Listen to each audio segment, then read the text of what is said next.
Tingnan natin anong message ngayon. So ngayon meron po ngayong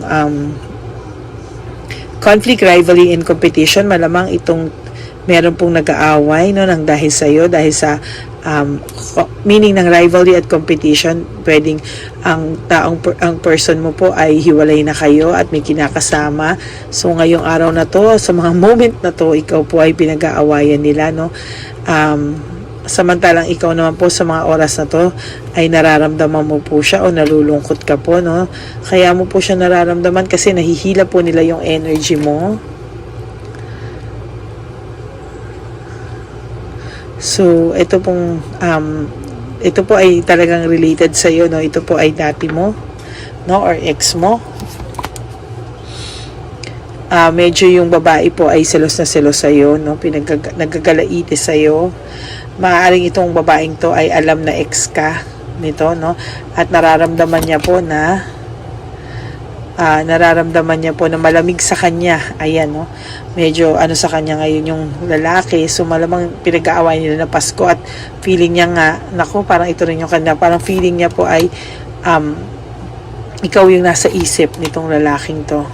Samantalang ikaw ay kalmado naman, kahit papano naiisip-isip mo siya, pero masaya ka naman sa mga sandaling to, kahit yung lungkot mo ay, ang lungkot mo lang sa mga oras na to ay nalulungkot ka dahil namimiss mo siya or naiisip mo siya, or malamang yung iba sa inyo galit,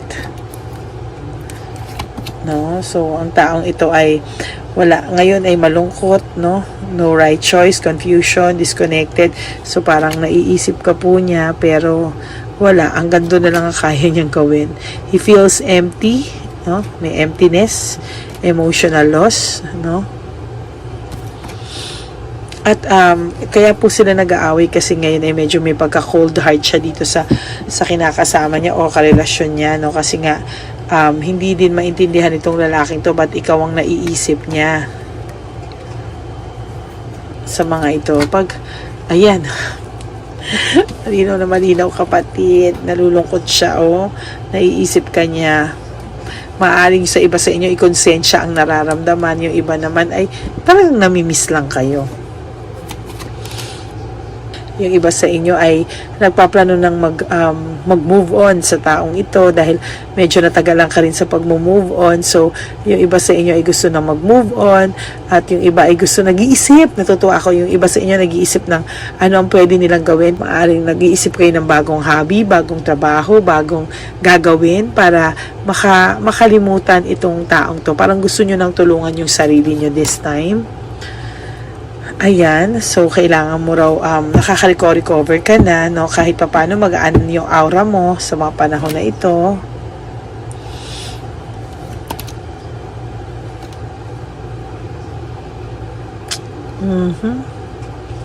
Ayan, no, yung maaaring naiisip niya na iba ka, indifferent, iba ka talaga dun sa kasama niya ngayon, ano.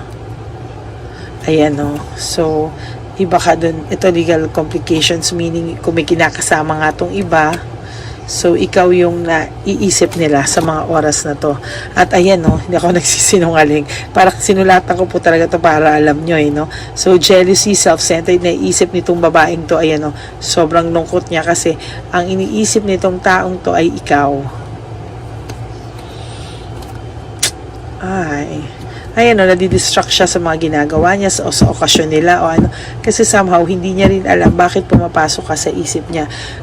Pwede kasing mataas sobrang pride nitong taong to na hindi siya makapag-reach out or wala na rin siyang ihaharap sa iyo sa nangyari. Pero distracted po siya talaga sa nangyari, nararamdaman niya ngayon, ano. So hindi niya po maitago confusion. Bakit?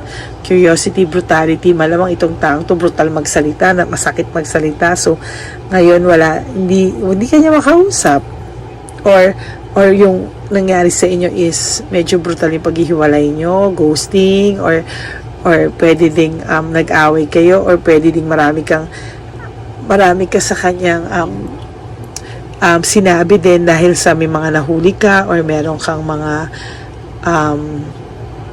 nakita, no, na hindi maganda, kaya kayo naghiwalay.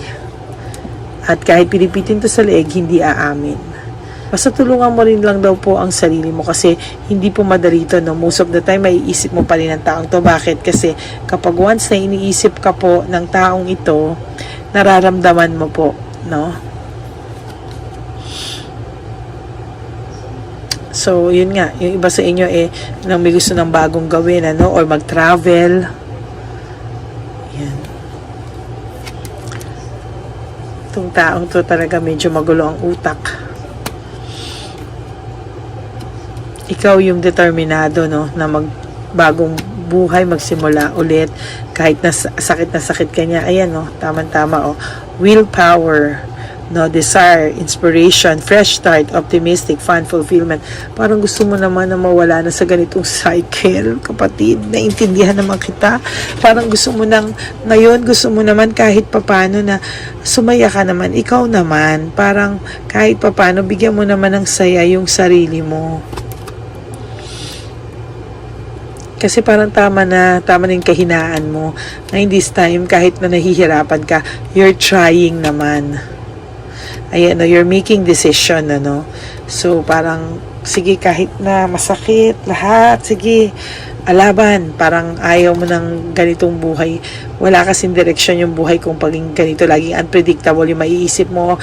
Lagi mo siyang maiisip, hindi mo alam anong mangyayari. Pero in fairness sa'yo, may darating sa'yong unexpected good luck. Pasensya, pipigilan ko pong umubo. Okay, may unexpected good luck. Tapos yung health mo, medyo ingatan mo po kasi medyo up and down, no? So, huwag kang mahawa sa mga tao sa paligid mo dahil talaga medyo uso ang mga sakit ngayon. Ayan, no? May pag-aaway po talaga.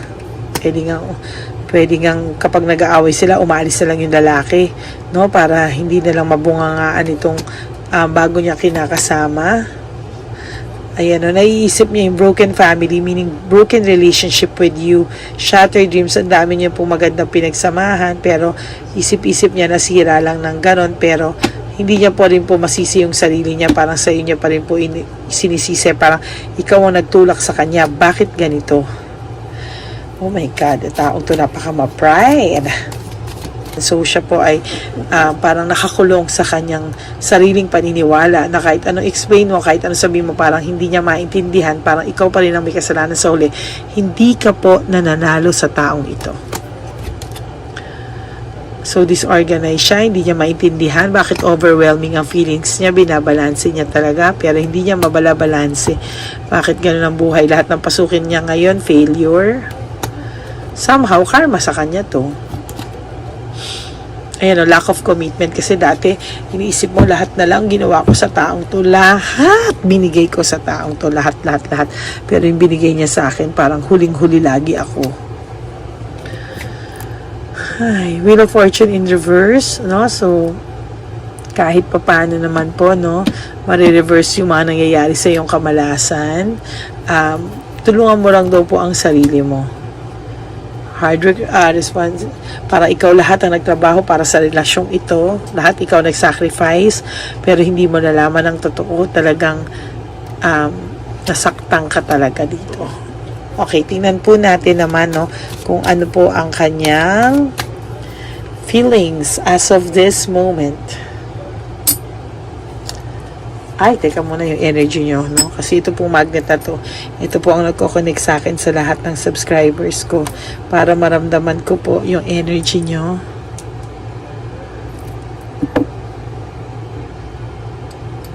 Yun. Okay, we'll see ano ang naiisip ng taong ito sa mga oras na to.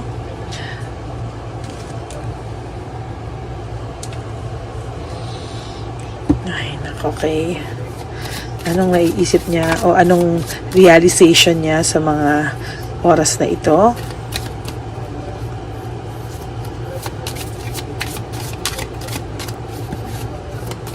Oops. Okay, so hindi siya makalapit sa iyo. I couldn't let you get close to me. Hindi siya makalapit sa iyo at the same time, hindi rin kayo parang hindi kayo makapag-communicate, no? At hindi rin siya makapag-communicate sa'yo. Tama ba yung sinabi ko? Hindi kayo makapag-communicate sa isa't isa because of may reason nga.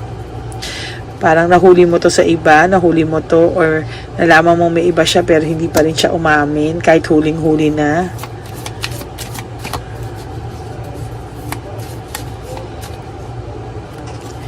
Tinago niya sa iyo lahat ng katotohanan at ikaw pa po ang kanyang sinisi, no?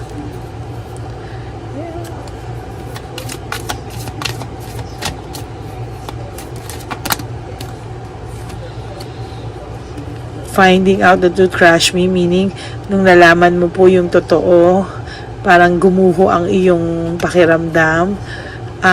Nire-replay niya yung conversation niyo over and over. Malamang ito yung mga pag-uusap niyo na hindi niya makalimutan.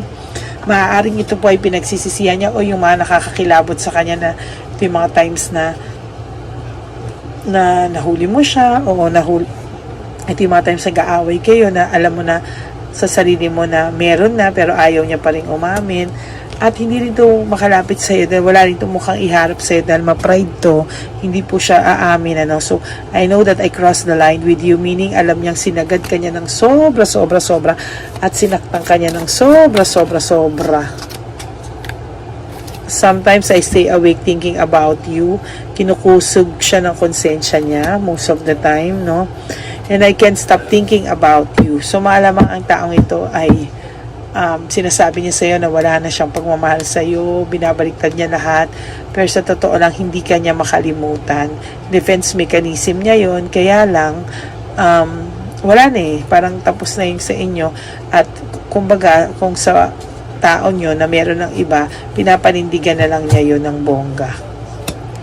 Parang wala na siyang choice, but yun, tanggapin na lang na ganun.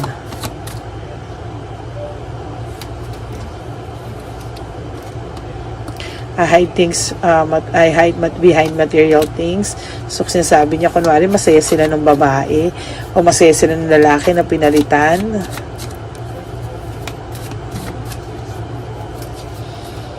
I hope that you can forgive me one day. Kasi itong taong to, yung iba hindi naman talaga sa inyo humingi itong taong to eh. Yung iba, ginusting na lang kayo. Yung iba, kahit naghiwalay kayo, ikaw ang sinisi, sa'yo pagalit. Pero deep inside, ang iniisip ng lahat ng klase ng tao na ganito talaga, no? I hope that one day daw, mapatawad niyo sila. Pero paano kayo papatawarin? Ayaw niyong humingi ng kasalanan. Ano, ganun lang? Papatawarin kayo, pero hindi kayo hihingi ng kasalanan, kalokohan. Itong lalaking to, itong babaeng to, sarap, So, ito po yung pinagsisihan niya. I wish I had treated you better. Dapat lang, kasi itong nagbabasa lang ng reading natin, itong nanonood ng reading ko ay deserve mahalin. Okay? Tingnan natin dito. Sa love oracle natin.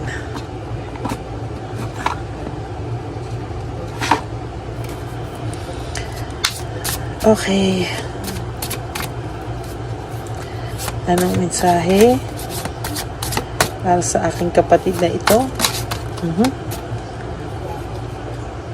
The passion I feel is overwhelming. I don't know how to handle this. Yes, malamang po yung karma niya ngayon ay overwhelming, no? Sunod-sunod, hindi niya na alam paano lalagpasan, paano lahat.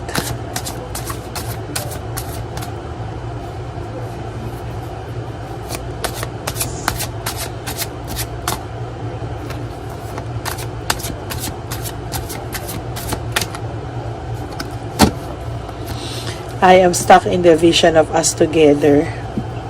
So, naiisip niya rin po yung time na kayo, pero pilit niya pong kinakalimutan kasi wala na rin namang mangyayari. Kailangan na lang niya panindigan yung kung ano yung sitwasyon niya ngayon na pinasok. I can come to you now. So, wala rin po itong magiging effort, no, na lumapit because hindi niya rin alam. I don't know where to start. Sinasabi niya kasi sa'yo o sinabi niya sa'yo na wala na siyang pagmamahal sa'yo, pero the truth is hindi ka niya makalimutan at yung relasyon niya ngayon hinahanap ka niya doon. Life without you is hopeless and dark and depressing. I miss your light. So kahit pa paano po yung buhay niya kasi puno ng karma ngayon, puno ng darkness, puno ng meron siyang depression, ano. So namimiss ka niya. It's just that matagal masyado yung I mean, nangyari na ang dapat mangyari, so kailangan na lang niya tiisin.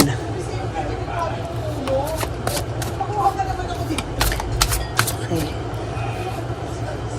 What is the truth? Hanggang ngayon, hindi mo pa rin naman alam talaga kung ano yung katotohanan.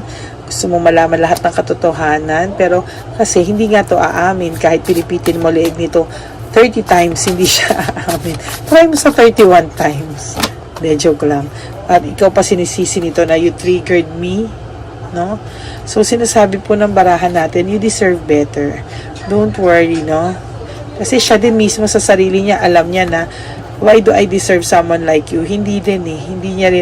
Hindi din talaga niya alam na bakit deserve ka niya. Pero sa totoo lang, ikaw ang sinisisi niya. Kumbaga kapatid, pinapalabas niya sa iyo na may kasalanan ka, toxic mo, selosa ka, masyado kang mapaghanap, demanding ka. Pero the truth is, he really appreciates you. Lahat ng sinasabi niya sa iyo is kabaliktaran. At ngayon na nakakarma siya, ngayon na dumarating sa kanya yung mga kamalasan, ngayon kanya na-appreciate. Pero in silence. I can't make a decision. Wala siya magawa eh. Wala siya magawa sa ngayon. So, kaya inaaway na lang niya yung kasama niya. Is it really over? O meron pa rin daw baka yung chance in the future? Ay naku, napaka-toxic mo. Tapos gusto mo pa ng chance dito in the future. I wish I could be a different person. So ngayon, iniisip niya na kung magbabago ba siya, may chance pa kayo, or kung magkahiwalay man sila nito, may chance pa ba na maayos kayo if ever na, diba? Kaya ganun lang. And I can't stop thinking about you. Ilang baraha na po ito, okay? This is my 1, 2, 3, 4 na baraha at lahat lumalabas tong I can't stop thinking about you. Hindi niya talaga ikaw makalimutan, whether dinadaan niya sa galit, no? Kunwari pagalit, para na lang kinukumbinsi niya yung sarili niya na galit siya. Pero sa totoo lang, he is not mad at hindi siya galit, pero kinukumbinsi niya yung sarili niya na galit siya sa'yo. Because his life is a mess right now. Ayan, gulong-gulo ngayon yung buhay niya. Gulo yung buhay niya ngayon. Maaaring hindi siya makaalis din sa sitwasyon na kung ano yung meron siya kasi pinapanindigan niya, or meron siyang rason ba't hindi siya makaalis, no? Pero hindi ka po nawawalan hindi ka po nawawala sa kanya. I want out. Kumbaga ngayon, hindi niya gusto yung buhay niya.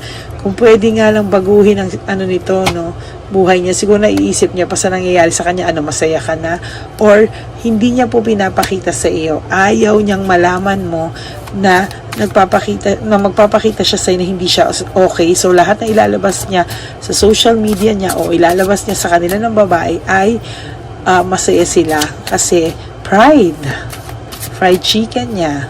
If I could go back in time, I would handle us differently. So, wala. Ngayon iba, no? So, kinukumbinsin na lang niya yung sarili niya na galit siya.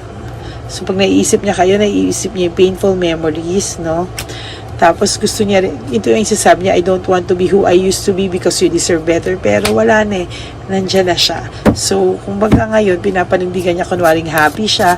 Gusto niya makarating sa iyo na they are okay at masaya. At minsan pinapagamit niya pa yung account ng bago niya kinakasama, no, na mag-post na masaya sila. Ito naman si Gagang, babae, tuwan-tuwa, akala sweet yung jowa niya. Hindi niya alam na ginagamit para mabwisit ka. Ay, naku. Why can't I move on from you? So there, no? There you go. I cannot move on from you. So, ayan po. So, ngayon na kinakarma siya, ngayon niya nare-realize yung importance mo, ngayon niya nare-realize na hindi siya makamove on sa'yo, at gusto niyang mag-pretend na okay siya because ayaw niya na pagtawanan mo siya, sobrang taas ng pride niya.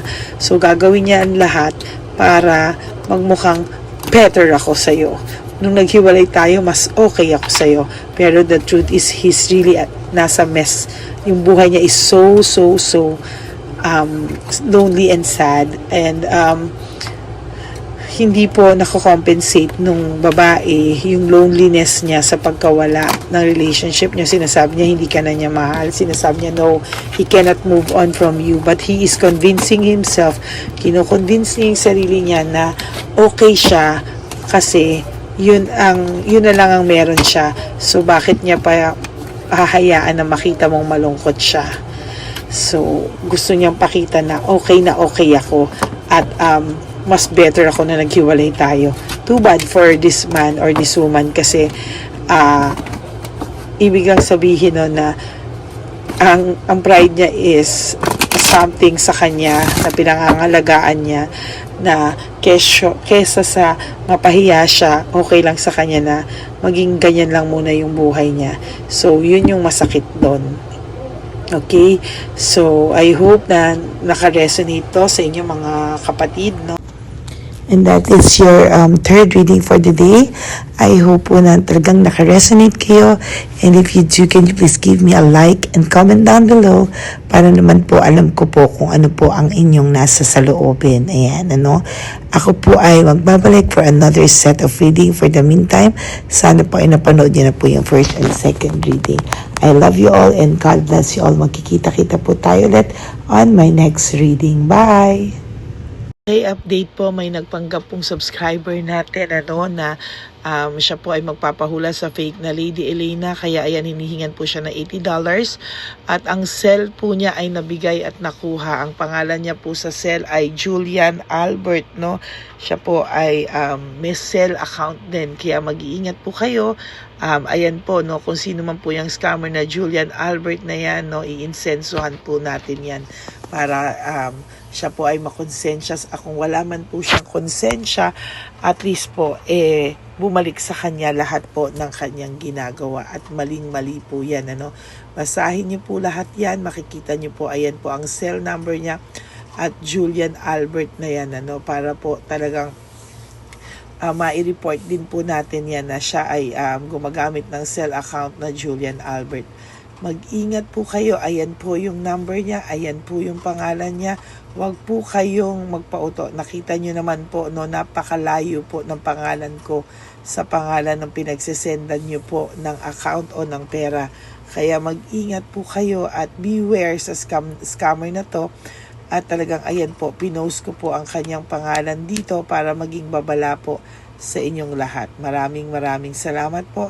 At mag-ingat po kayo, pakireport po ang page na yan, ang messenger niya na Lady Elena. Maraming salamat po and God bless you all. Ayan, sa susunod po makikita niyo yung account niya na i-report niyo. Salamat po na marami.